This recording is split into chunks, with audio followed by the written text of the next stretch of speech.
Is she to be buried in Christian burial, that willfully seeks her own salvation? I tell thee she is, and therefore make her grave straight. The crowner at Saturno finds it Christian burial. How can that be? Unless she drowned herself in her own defence. Why, 'tis found so. It must be se offendendo. It cannot be else. For there lies the point. If I drown myself wittingly, it argues an act, and an act hath three branches. It is to act, to do, and to perform. Argal, she drowned herself wittingly. Nay, but hear you, goodman Delver, give me leave. Here lies the water, good.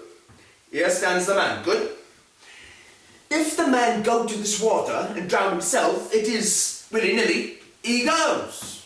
Mark you that. But if the water come to him and drown him, he drowns not himself.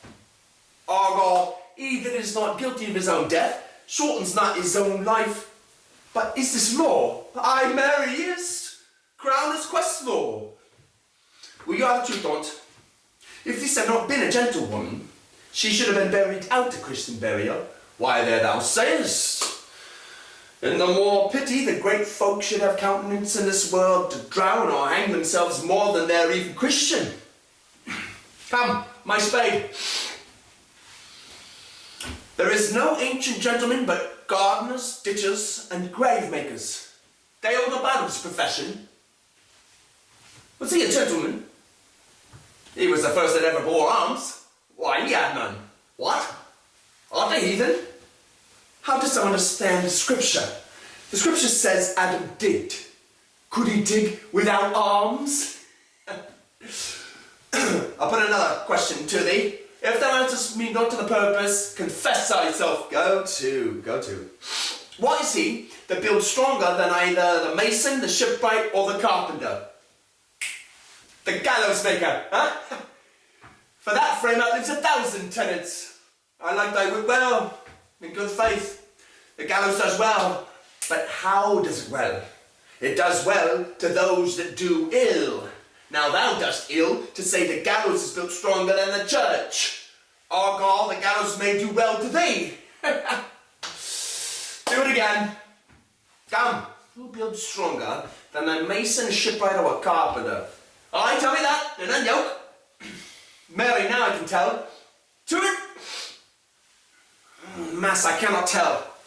Cudgel thy brains no more about it, for your dull ass will not mend his pace with beating. And when you are asked this question next, say, a grave maker. Oh, the houses that he makes last till doomsday. Go get me yon, fetch me a stoop of liquor. Aye.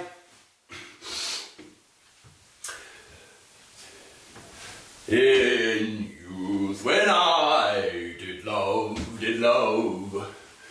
methought it was. Has this fellow no feeling of his business, that he sings at grave making? Custom hath made it in him a property of easiness. 'Tis e'en so, the hand of little employment hath a daintier sense. That skull and a tongue in it could sing once. How the knave jowls it to the ground, as if a Cain's jawbone that did the first murder. It might be the pit of a politician, which this ass now wore offices. One that would circumvent God, might it not? It might, my lord. Or of a courtier, which could say, Good morrow, sweet lord, how dost thou, good lord? This be my lord such a one, that praised my lord such a one's horse when he meant to beg it, might it not? Aye, my lord. Why, e'en so, and now, my lady Worm's chap, listen, knocked about the mazet with a sexton's spade. Here's fine revolution, we had the trick to see it. Did these bonds cost no more the breeding, but to play loggets with them? Mine egg to think on't. There's another. Why, might not that be the skull of a lawyer? Where be his quiddits now, his quillets, his cases, his tenures, and his tricks? Why does he suffer this rude knave now to knock him up at the sconce with a dirty shovel, and will not tell him of his action of battery? This fellow might be this time a great buyer of lands, with his statutes, his recoverments, his fines, his double vouchers, his recoveries. Is this the fine of his fines, and the recovery of his recoveries? Have his fine pate full of fine dirt? Well, his vouchers vouch him no more of his purchases, and double ones too, than the length and breadth of a pair of indentures. The very conveyances of his lands will hardly lie in this box. And must the inheritor himself have no more? Not a jot more, my lord. Is not parchment made of sheepskins? Aye, my lord, and of calfskins too. They are sheep and calves that seek our assurance in this. I will speak to this fellow. Whose grave is this, sir? Mine, sir? I think it be thine indeed, for thou liest in't. You lie out on it, sir, and therefore is not yours.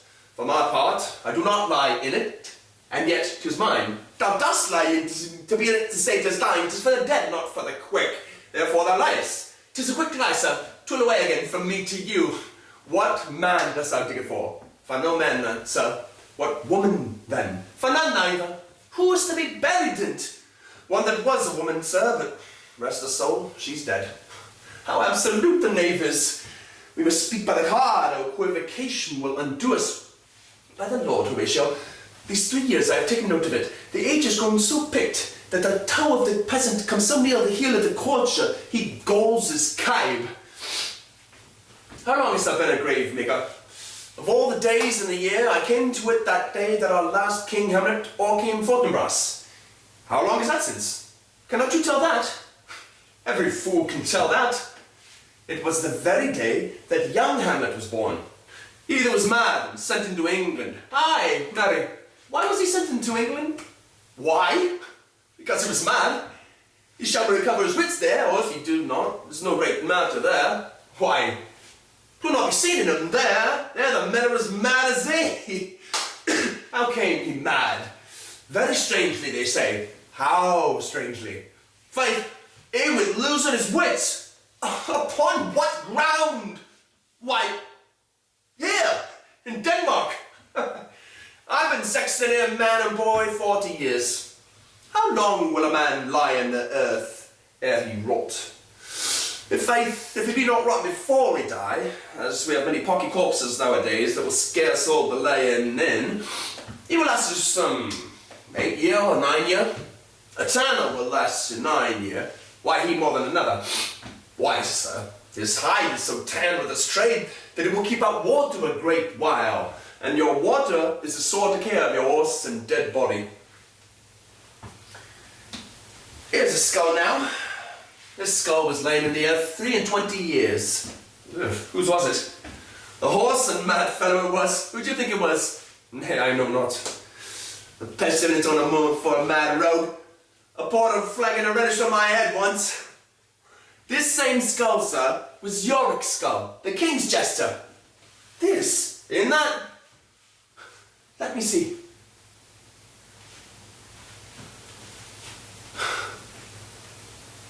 Alas, poor Yorick. I knew him, Horatio. A fellow of infinite jest, of most excellent fancy. He hath borne me on his back 1,000 times, and now how abhorred in my imagination 'tis. My gorge rises at it. Here hung those lips that I have kissed I know not how oft.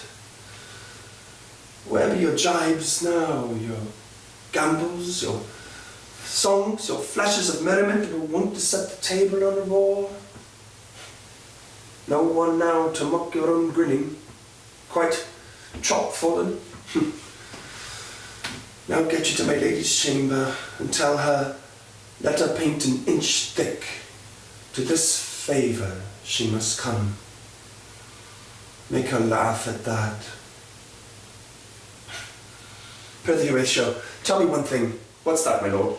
Dost thou think Alexander looked at his fashion in the earth? E'en so, man. And smelt so? E'en so, my lord. To what base uses we may return, Horatio. Why, may not the imagination trace the noble dust of Alexander till he find it stopping a bunghole? 'Twere to consider too curiously to consider so.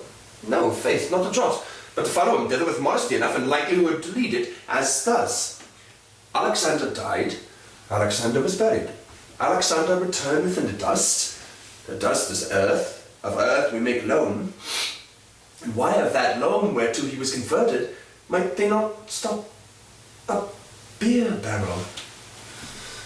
Imperial Caesar, dead and turned to clay, might stop a hole to keep the wind away. That earth which kept the world in awe should patch a war to expel the winter's flaw. But soft, aside. Here comes the king, the queen, the courtiers. Who is it they follow with such maimed rites? This doth betoken the corpse they follow did with desperate hand fordo its own life. 'Twas of some estate. Couch we a while, and mark. What ceremony else? That is Laertes, a very noble youth. Mark. What ceremony else? Her obsequies have been in far large as we have warrantized. Her death was doubtful. And, but the great commando sways the order, she shall run ground and sanctified of lodge until the last trumpet. For charitable prayers, shards, flints, and pebbles should be thrown on her. Yet here she is allowed her virgin rites and maiden struments, and bringing home of bell and burial. Must there no more be done? No more be done! We should profane the service of the dead to sing sage requiem and such rest to her as to peace-parted souls. Lay her in the earth, and from her fair and unpolluted flesh may violets spring. I tell thee, cherished priest, a ministering angel shall my sister be when thou liest howling. What? The fair Ophelia, sweets to the sweet. Farewell. I hoped thou should have been my Hamlet's wife. I thought thy bride then to have decked, sweet maid, and not to have strewn thy grave. Oh, treble woe, fall 10 times treble on that wicked cursed head, whose wicked deed thy most ingenious sense deprived thee of. Hold off the earth a while, till I've got her once more in mine arms. Now pile your dust upon the quick and dead, till of this flat a mountain you have made, to a toppled pillion, or the skyish head of blue Olympus. What is he whose grief bears such an emphasis, whose phrase of sorrow conjures the wandering stars, makes them stand like wonder-wounded hearers? This is I, Hamlet the Dane. Hamlet, the devil take thy soul! Thou prayest not well.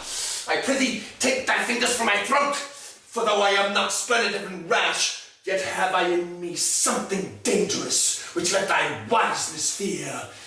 Away thy hand, pluck them asunder! Hamlet! Hamlet! My lord! Be quiet! Why, I will fight with them upon this thing until my eyelids will no longer wag. Oh, my son, what thing? I loved Ophelia! 40,000 brothers could not with all the quantity of love make up my sum. What wilt thou do for her? Oh, he's mad, Laertes! For love of God forbid! Soon show me what thou do! Would weep, would fight, would fast, would tear thyself, would drink up ice or eat a crocodile? I'll do it! Dost thou come here to whine, to outface me with leaping in her grave? Be buried quick with her, and so will I.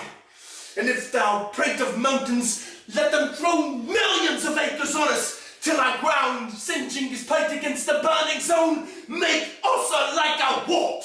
Nay, and thou mouth, thou rent as well as thou.